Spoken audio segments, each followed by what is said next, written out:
I'm Rob Forsyth, and this is Liberalism in Question, a series of podcasts from us here at the CIS Centre for Independent Studies, where we examine issues and challenges around classical liberalism, which is the philosophy in general of the CIS. We look at its strengths, its weaknesses, its opportunities, its opposites, what can be developed in it, and where its limitations are. That's why we call the program Liberalism in Question. I'm delighted today to be joined by Mary Eberstadt. Mary is the Paula Chair in Christian Culture at the Catholic Information Centre in Washington, D.C., and a Senior Research Fellow at the Faith and Reason Institute, and an American writer known for extensively writing in areas of anthropology, in particular the sexual revolution on society. Mary, welcome.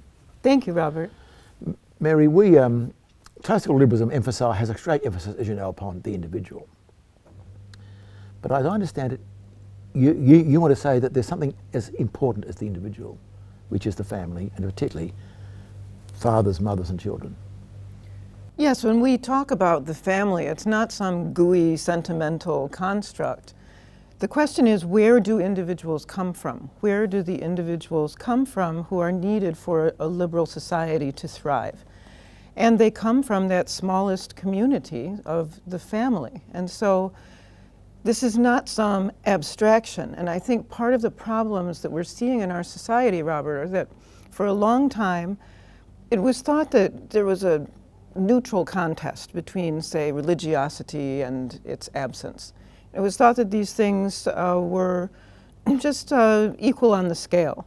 I think what we are seeing now, and what preoccupies me in my work these days, is that the decline of Christianity across the West, particularly the decline that began in the 1960s, is not a net neutral.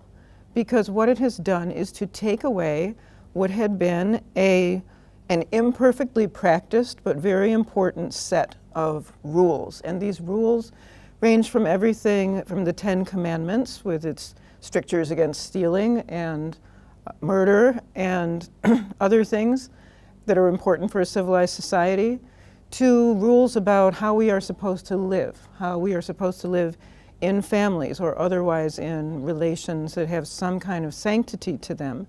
And I think what we are seeing with the rise of social dissolution across the West is that losing that set of rules has not been good for our societies. But I mean, people still think murder is wrong and they're still against stealing. It depends on how you want to define murder. It is no accident that with the recession of Christianity from the public square, for example, we see a rise in the press for euthanasia, something that Christianity frowns upon. Let me go, though, to the heart of the issue. If I'm not mistaken, the biggest change in the last 50 years, 60 years, has been, I understand there have been changes, but it's been about the sexual revolution. There's been a profound reimagining of men-women relationships. That's been the big change. Yes, and at the same time, as a related matter, you see the rise of secularization. And I could list a number of historians from, say, Great Britain and the United States who will all tell you that secularization, the loss of Christianity across the West, the loss of attendance and belief, starts in earnest in the early 1960s. Now, what else is happening in the early 1960s?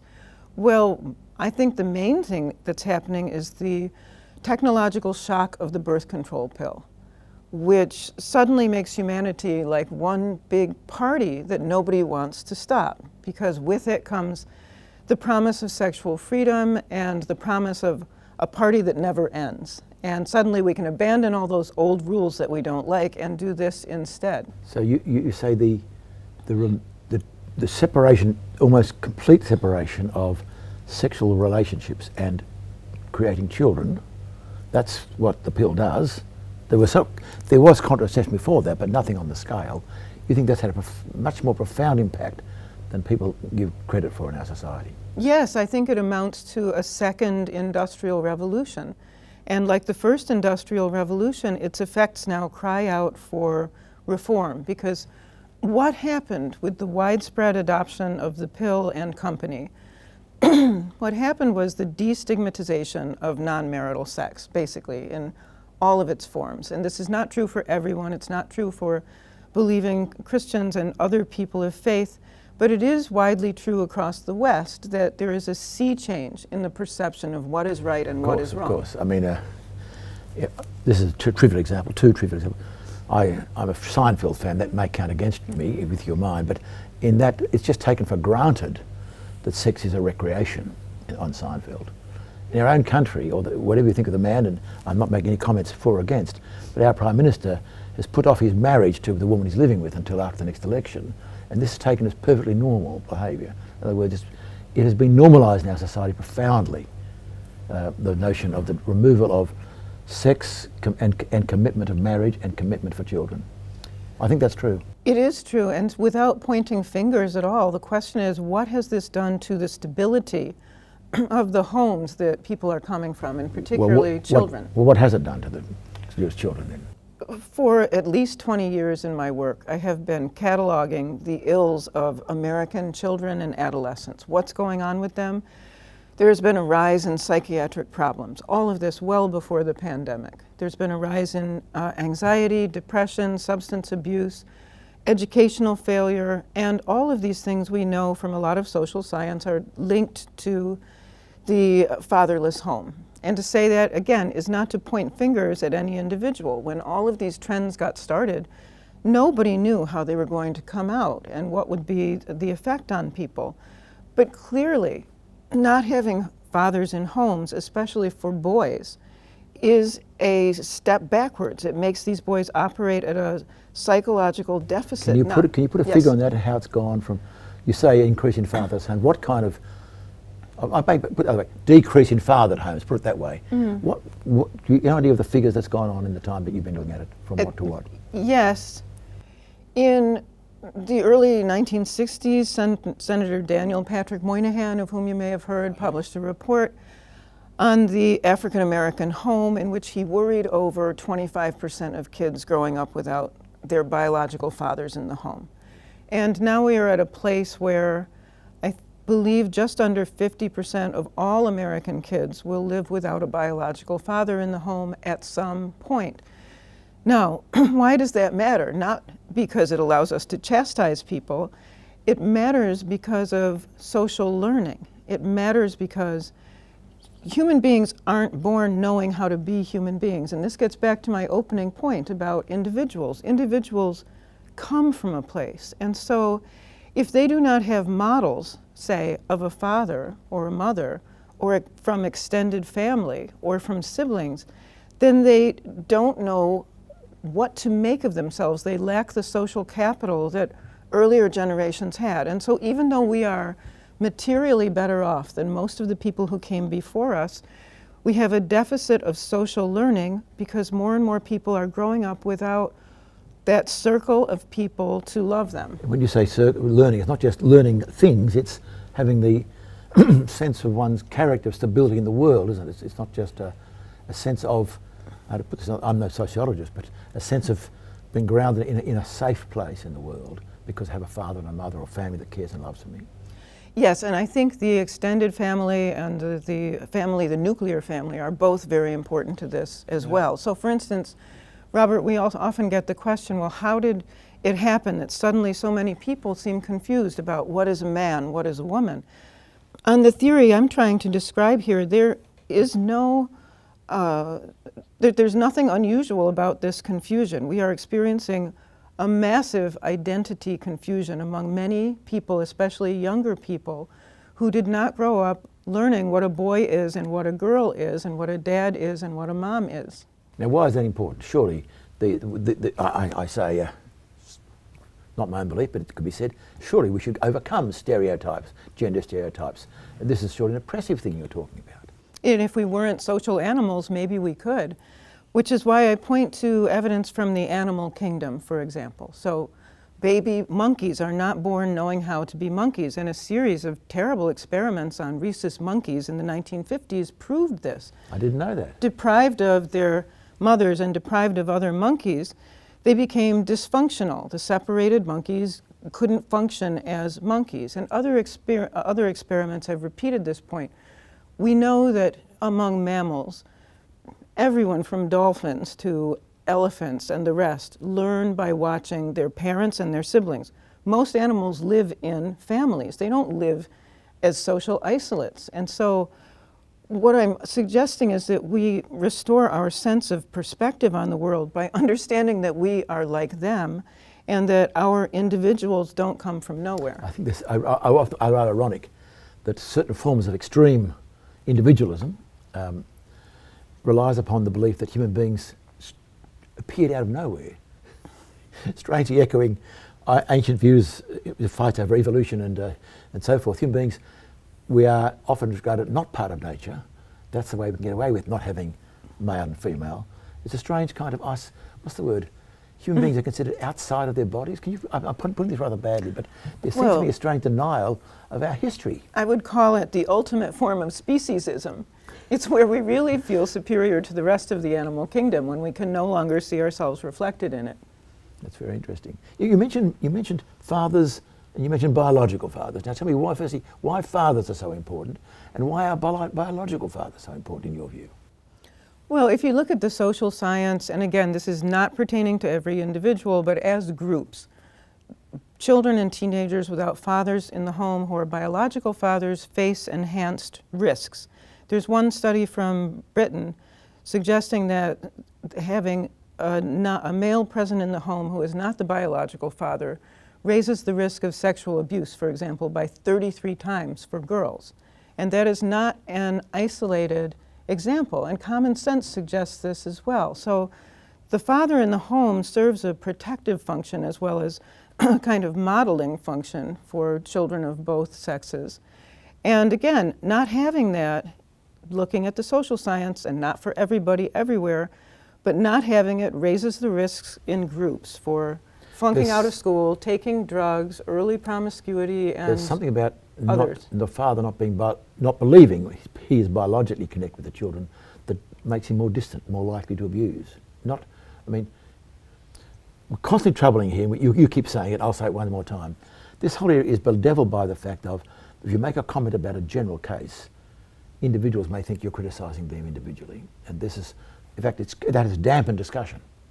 You're judging even if you're telling the truth. Yes. Right.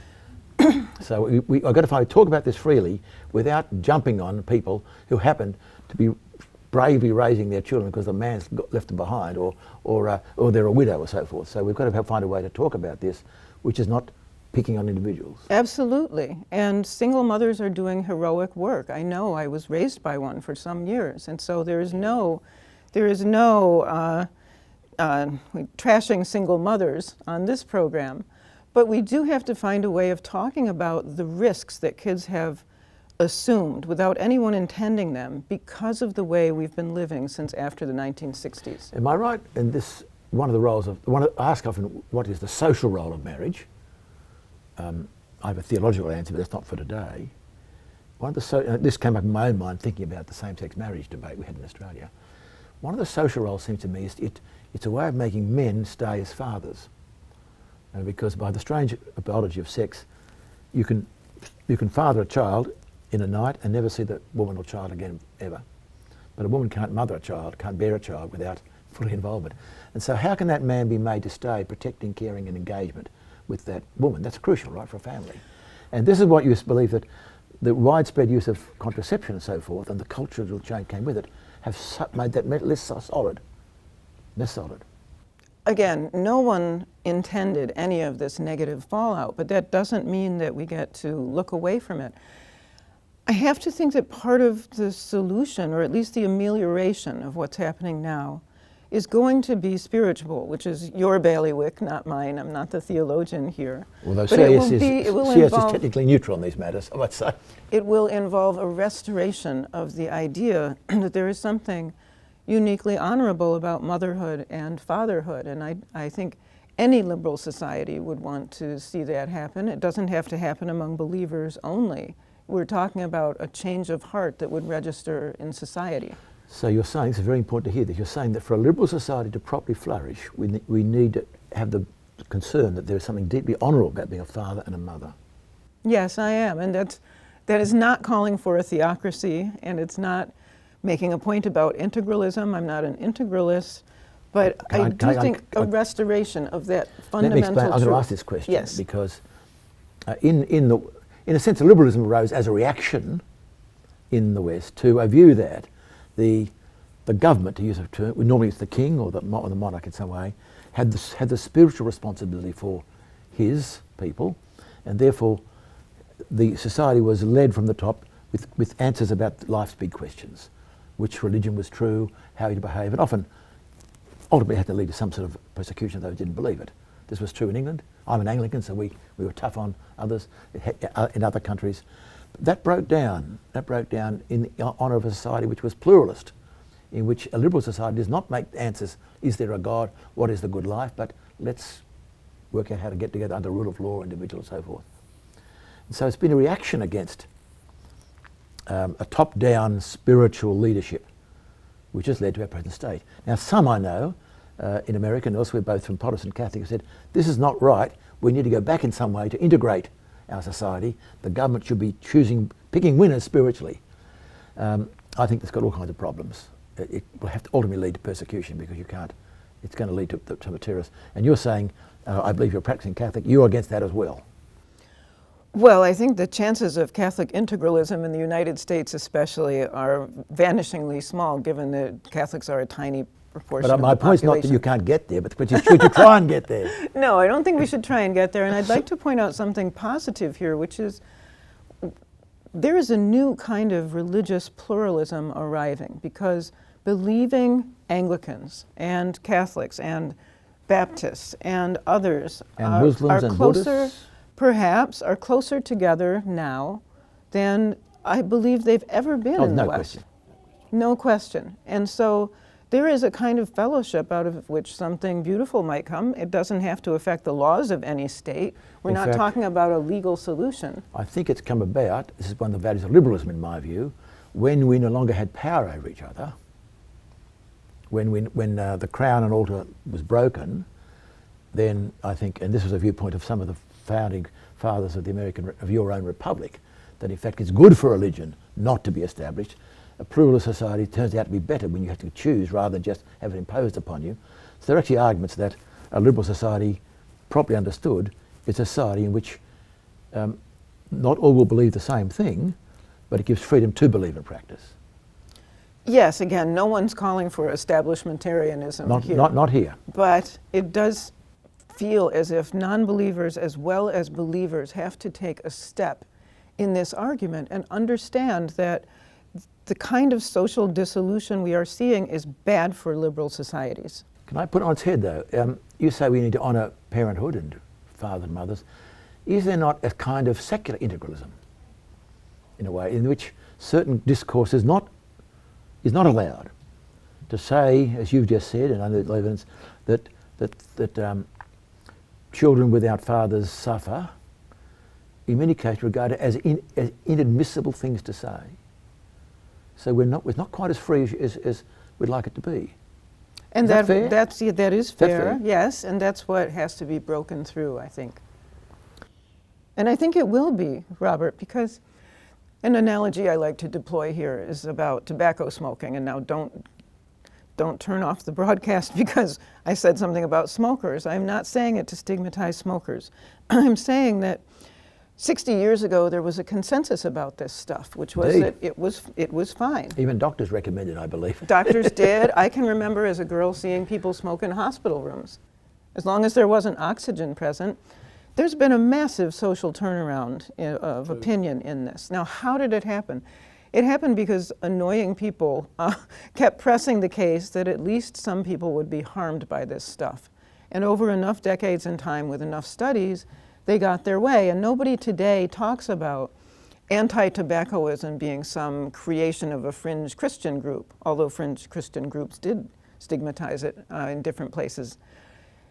Everyone understands, whatever they think about religion, that a social consensus that this stuff was bad and should be better controlled was better for society than not having it. And that, I think, is where we will get with the fallout of the sexual revolution. So you think there'll come a time, I know there have been a few signs of this, that people will say this sexual revolution, rather than being, as we thought it was, liberation, to be who we can be, we want to be, has turned out to be destructive. I think we're seeing the beginnings of a new consensus already. There have been books written by several people who happen to be women who are not coming from the religious fold in England, in the United States, in France, criticizing the sexual revolution for the first time from a secular perspective, which I think is very promising, and I think we'll see more of it. Because the facts will ultimately have come out. Ultimately, yes. Maybe not in your lifetime or mine, but someday. It's true. It's one reason why I think I'm a bit of a liberal, because I believe in truth ultimately winning out. That is, reality will one day have its day. One day reality will have its say. It may be a long time getting there. So that means, of course, Mary Eberstadt, it's got to get a lot worse before people realise it. There's still, at the moment we're living, if you're right, in denial. All kinds of other reasons have been given for the breakdown: racism, economic injustices, and so forth. I'm hearing very few people talking about, other than people like yourself and others. And here in Australia, we have major issues with remote poverty of Indigenous Australians, which are also related to dysfunctional families, I believe. I'm not first-hand knowledge, but those I trust tell me this. But if you're right, it's going to get a lot worse. Do you think before people say, we need to start valuing fathers, start valuing mothers, and tell them to value their children as fathers and mothers? I think it's entirely possible that we've reached rock bottom and we're starting to come up the other side for reasons like those books that I mentioned by secular women, for reasons like the fact that in the new populism that we see in various Western countries, there's something interesting going on that I don't think has gotten the attention it deserves. Most of those movements and most of those young men, whatever else they're doing, they are more socially conservative than their libertarian forebears were. Now, you could say for better or for worse, but what I see there is a kind of learning from experience that we should understand and make something of. I mean, you've got to rebel against your parents one way or the other. Can I raise a rather alarming prospect? I can think of societies in the world which have a very strong view of family, and yet they are autocracies. I'm thinking of Putin's Russia, where I don't know how sincere all this is, of course, but there's been a whole thing about we value mothers, we value traditional families, unlike that corrupt West, that weak West. And I think also of some of the strong Islamist countries. Aren't you, in a sense, aren't you not in danger of somehow being aligned with places that on other grounds are quite awful places with your policy? No, that doesn't worry me a bit. First of all, in the case of Russia, from what I know, Russia is afflicted by the same trends, very high rates of abortion, cohabitation, family breakup. Despite the rhetoric. But despite the rhetoric, and Russia also criminalized homeschooling, for example, during the years of the Soviet Union, which is not a family-friendly thing to do, to take away that aspect of autonomy from parents. So it's not anybody's fault if the value of family is universally recognized, and one is not responsible for the politics of other countries just because that thing is universally recognized. Well, let me put another way. Often modernity, and the narrative is that modernity has been associated with the liberation of women. And there does seem to be something in that. Something in that, right? And often the narrative that you've given us is, the reverse narrative is, look at those poor women in the 50s, at home, under the feminine mystique, unable to fulfill themselves, unable to work. Look at what we've got now, we've been liberated. What do you say to that narrative? Is there something in it? There is no question that the spread of contraception enabled women to participate in the paid marketplace at rates they had never participated before. And on the other hand, the riposte would be, at what cost? How important is money? This is a question we ask in a lot of other contexts, and it never seems to get asked here. Second, there is evidence that women have been increasingly unhappy since the 1960s. There are a couple of major studies coming from the United States measuring self-described happiness in women across waves of time in several European countries, in Canada. I don't know if Australia was included. Something interesting is going on. Women seem to be getting less happy over time. Men seem to be staying about the same. it might seem like a radical question, but is that perhaps linked to the fact that women are finding it harder to get married and harder to have families? Since those are values that most women say they embrace, wherever they are on the political spectrum or the religious spectrum, it looks as if making those things harder to get, which is effectively what the sexual revolution has done, is not liberating women. Contrary to the dominant to the secular narrative, strain, right? Yes. You're not asking us to go back to the 50s, are you? So, first of all, I didn't live in the 1950s. Second, I'm sorry, forgive me. That was a very, very inappropriate remark. I was. No, that's not why at I said all, it. not at all. You know, it's interesting, Robert. There are so many ways of asking that question. They say, well, do you want to put the genie back in the bottle? Or do you want to go back to the days of Ozzie and Harriet, which, if you don't know, was a 1950s television show?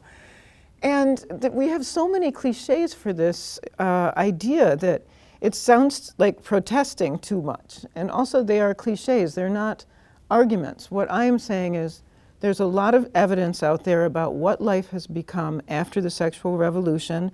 It has been accumulated by secular, not religious sources, and we as liberal societies need to take an honest look at it.